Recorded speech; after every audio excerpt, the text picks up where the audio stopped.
I had a special message for non-Francophones in Quebec about the protection of French here in Quebec and about the historical rights that your community enjoys and need to enjoy in the future. The Conservative Party of Quebec has a very different approach than all the other parties that you're used to regarding the language issue in Quebec. We define ourselves as a nationalist party, a positive nationalism that is inclusive, and we do see the English community or the non-Francophones in Quebec as our allies, not as opponents or enemy, to promote and to protect French in Quebec. The difference between me and other so-called nationalist party is that we do not believe in coercive measures. Personally, I think we have to incite Francophones to join us. We have to do it in a positive way. I do believe that times have changed. 2022 is not 1972. We're in a new paradigm right now in Quebec. I think it's important to have a dialogue. I think it's important for Anglophones to, give themselves a little bit more weight in Quebec politics. We have an historic, as I rightly pointed out initially, we have an historic opportunity on October 3rd to change things. Liberals took you for granted for ages. It didn't deserve you. It didn't give you anything. I think it's time to look at it from a fresh start, to give yourself some empowerment. And the Conservative Party could be a great ally. We're a party that's raising. I'm very proud of something also that I've noted in the polls lately. We're equal among Anglophones and Francophones, and it's a reporter that noticed that, and it's very important. There's no difference, no matter what's our language, for the support of the Conservative Party. We're almost at 20% on both sides, in the English community and the French community. The journalist said he spoke to many pollsters. They've never seen that in Quebec politics. Usually a party is either more popular, much more popular among Anglophones like the Liberals, or much more popular among the Francophones like the Separatists. But we do not do that. And you know why? Because we do not split on language issues. Because we don't look at people depending if their mother tongue is French or English, or the language they speak at home. We look at them as all Quebecers, and what we're voting on is our future, to have a better healthcare system, to pay less taxes, to exploit our natural resources, to have better kindergartens. These are the kind of issues that we're concerned about, and that's why we want to work all together, no matter what's your linguistic background. So, we have to stop just being each other's side of the fence. I think things have changed a lot in Quebec over the last few decades. There's never been as many Anglophones and Francophones, for example, getting married together. Our kids have never played together as much. We've never been to the same party as much. We're becoming a true Quebecer, and a true Quebecer looks beyond being French or English. And I want to tell you a little bit more, something more personal on my side. I'm a kid of parents who do not say a word of English. My parents, when I was a kid, decided to send me to an English kindergarten because my mom was a school bus driver. My father was a sheet metal worker in the construction industry. They had very little education, but they wanted to offer their kids what's best in life. And they understood that being bilingual is a richness. And I hope everybody understands that today in Quebec on both sides, Anglophone and Francophones. It's not, and so my parents did huge sacrifice to make sure I was sent to a private kindergarten. And that's why today I'm talking to you. And that's probably why I had the career I had. And I had the opportunity to work overseas. So even if French is our common language, we have to understand and we have to promote the fact that being bilingual at an individual level is a richness. And we shouldn't be ashamed to say that on both sides, in both communities. Times have changed not just linguistically, but constitutionally as well. And it's often been linked together here in Quebec over the last few decades.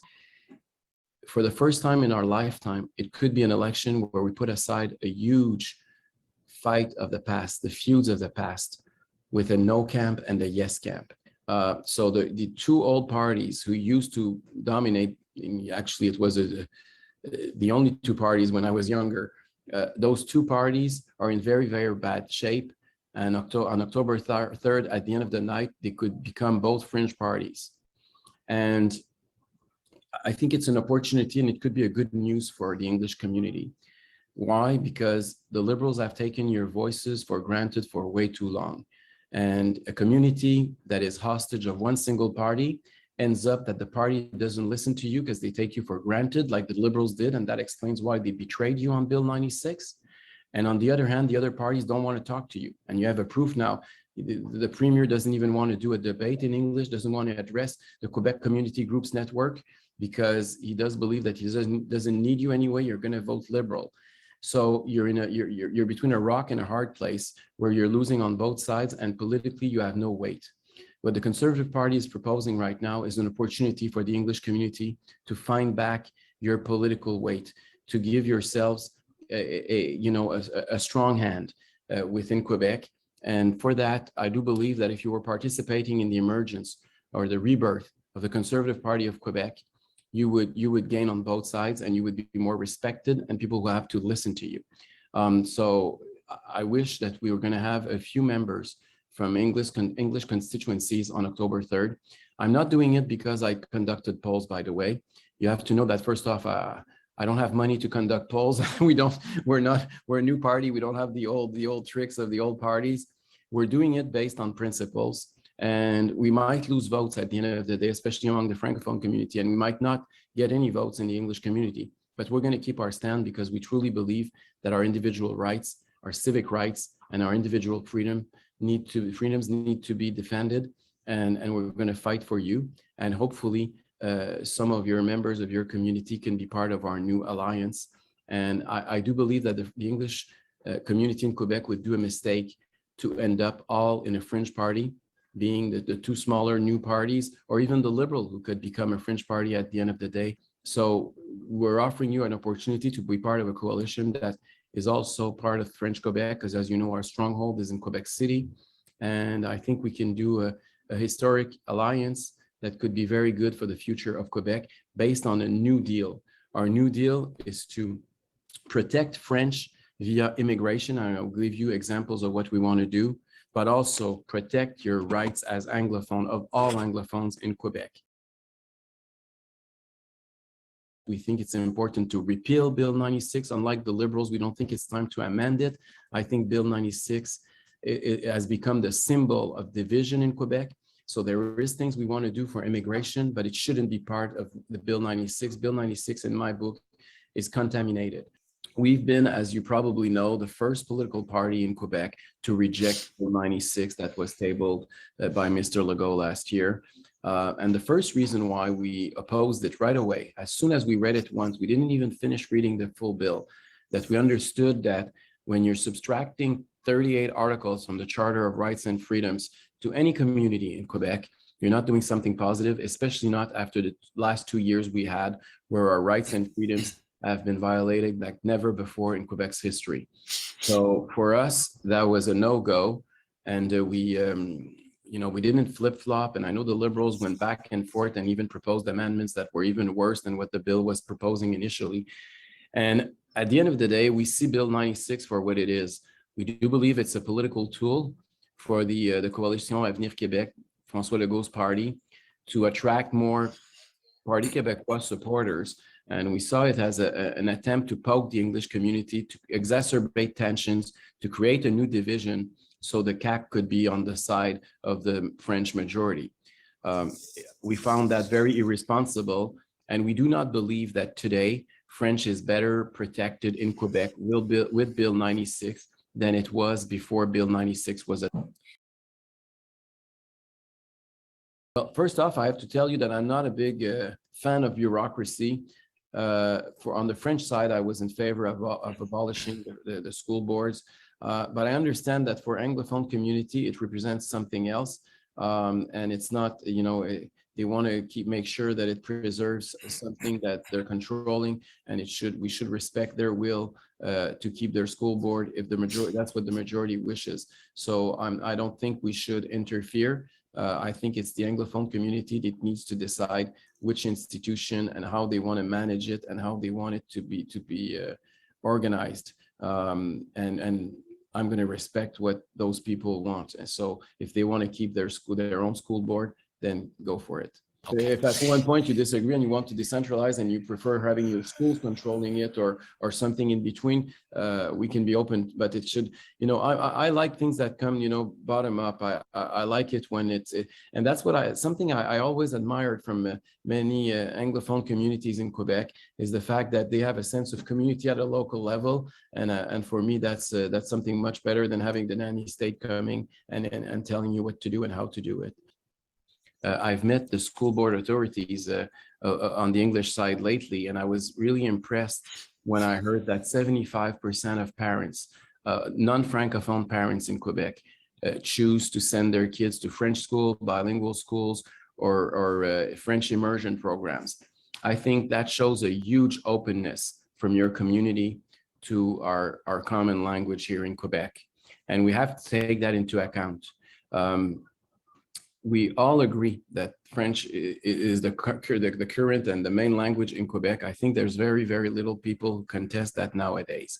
And I understand and I see that a strong majority of Anglo-Quebecers are proud of being part of the uniqueness of Quebec and the fact that we live in a different society than the rest of the continent. There's something that bothers me a lot when I see a government who's telling adults in which language they should have their courses. I understand for kids, but for adults, I have a huge problem with that. I think at the end of the day, it's the freedom of choice. That being said, if I were premier, I can tell you that I would go among Anglophone students and recommend them and tell them and try to even have new programs and new incentives for them to go to French colleges and French universities. I would do it from positively, I would never oblige anybody to do that, but I think it's a richness to be bilingual. And I think it's, they have an opportunity. They're lucky to live in Quebec because they could master a second language perfectly. And I would incite those kids to go and to do a year or two in college or universities in Quebec in French. We always talk about the Francophones going to Anglophone institution. I think it's great. I did it myself, but I think Anglophones need to do it even more. We talked about primary and elementary school earlier, but we need to also promote that at the college and university level as well. The Conservative Party of Quebec has a very different approach. I'm just going to talk about the doctors and I'll come back to the private healthcare system afterwards. Regarding physicians, in the long run, we do believe that we need to increase the number of physicians by 2,000 in Quebec. And the reason is that we looked at the ratio of doctors per population, and Quebec standards are very, very low, especially compared to the communities the models that we looked at and we really liked, like the German model, the UK model or the Swedish model. We need to increase the number of physicians per population for us. But of course, you can't do that overnight. In the short term, one of the things we can do is to recognize immigrants who come from overseas with their diploma. There's been protectionism a lot for those people who are arriving in Quebec right now. We've all met people who have a degree as physicians and who can't work in Quebec. We need to fight against that protectionism. And I'm not saying that we should allow everybody who has a diploma from any university around the world to be a physician in Quebec's hospitals, but we need to test them to make sure that they meet the standards. I don't want to lower the standards. And if they need to do, more, training, we should do it. We should make it accessible for them. But I think it's time to stop protectionism on that side. So that's for the physician side. Regarding the healthcare system as a whole, we went from one reform to the other over the last 40 years with the three parties in power. And unfortunately, it's worse than ever. All those reforms did not translate into a more efficient system. We do believe that it's time for now to look at the elephant in the room. Our public monopoly can't deliver the great services that we should expect. Quebecers are spending $1 billion a week for a healthcare system that can't treat people properly. The waiting lists are unacceptable. As you rightly pointed out, 800,000 Quebecers right now do not have a family physician and they're on waiting lists as we speak. That's completely unacceptable. What we're saying is that it's time to decentralize the system. It's time to introduce some competition between our health facilities, and it's also time to add the contribution of the private sector. Of course, we're We're under the rule of the Canada Health Act, and we don't want to change it. We want to make sure that there's a public insurance for everybody, but the provider of services does not need to be public. We could have some private institutions, private clinics, private hospitals with offering services. And if the state in its public service is not able to offer you the treatment that you need and there's reasonable delay, you should have a right to cross over and go to the private facility, just like they do in many European countries. So that's what we're proposing in this election campaign. And this is the way we think we can solve the problem and get out of the dead end that we're stuck in. And I understand that it's a sacred cow. I understand that many people take a lot of pride because it's a very strong difference between Canada and the US. But what we're proposing is not the American model at all. We're proposing European models that are much more efficient and where states are even bigger and larger than they are here in Quebec and in Canada. So, we have to stop being scared of Americans, and we should start looking at what's going on elsewhere around the world. What you're decrying, that if you have money, you can go, and if you don't have money, you can't go. This is the current system, because as you probably know, 20% of our healthcare system right now in Quebec is private, and people who are very wealthy do not go to public facilities already. What we're proposing is that people who can't pay and who can only use, the public universal program insurance, they could also go to the private facility, because they will, if we're not answering them in normal delays, or if the private sector, even if there's no delay, if the private sector is able to provide the services for cheaper than what the government is doing, they can also go to the private sector right away. So what we're proposing is a complete different thinking. We're thinking that the government is a public insurance, but the provider of service does not need to be public. And even better than that, even public institutions could be managed by private businesses. Many hospitals in Europe are managed by the private sector, even if they're public institutions, because the private management is doing a better job. Competition does work. Incentive for profit does work. We do believe in that system. I don't believe in public monopolies. I do believe in competition. We think it's going to be much better. I'm going to give you very concrete examples. How many physicians, we all know one or two of them, telling us that they can only do some surgeries 2 days a week. So 3 days a week they can't work because there's a shortage of nurses, or there's no room for them at the hospital. Or if we told them you can work on both sides, private and public, because currently it's 100% public or 100% private. They can't do both. If you open the door to both, what you can do at the end of the day is have more resources that are going to be available. Same thing for nurses. There's thousands of nurses that left the system over the last few years because they were they were fed up of a government that was not respecting them and the conditions they didn't like. And it's not just financial, the conditions, because they were doing compulsory overtime and things like that. And they just left the system. If there was a private facility that could treat people like human beings at a local level, there's probably thousands of nurses that could come back to the system. So what we're talking about is something that could provide better healthcare and more efficient system for it.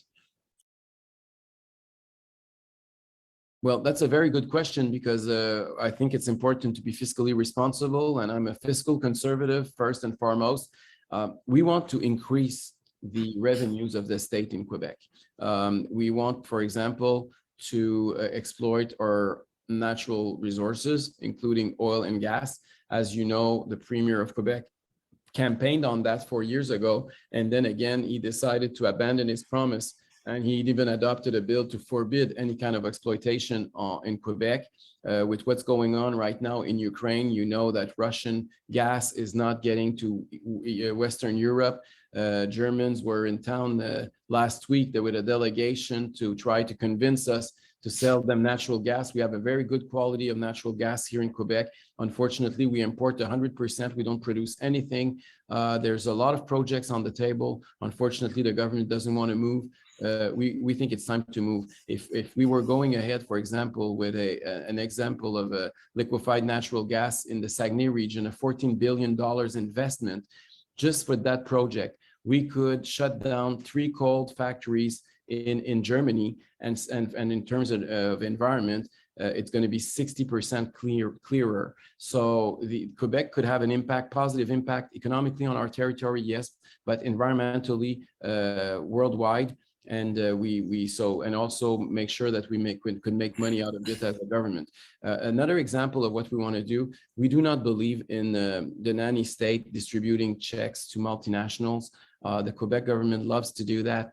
They may even call it a Quebec model. We don't think it's a model at all. We want to stop subsidizing businesses as much as we do. Quebec is more generous on that front than anywhere else.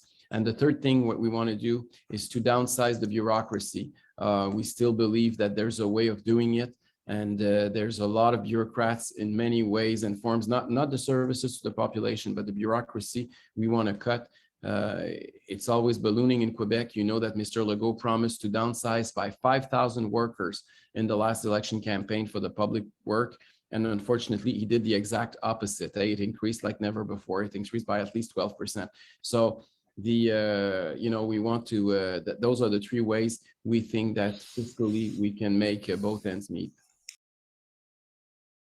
We now have a political party that represents that new reality. And I want to reach out to the English community and make sure that we have a few members in the National Assembly who are going to talk about that diversity and that new reality. And I invite Anglophones to think about it. And hopefully you can be part of that new movement, that new trend. You have a great place and you will be more than welcome to be part of us. Thank you very much. Merci beaucoup. Bonne fin de soirée.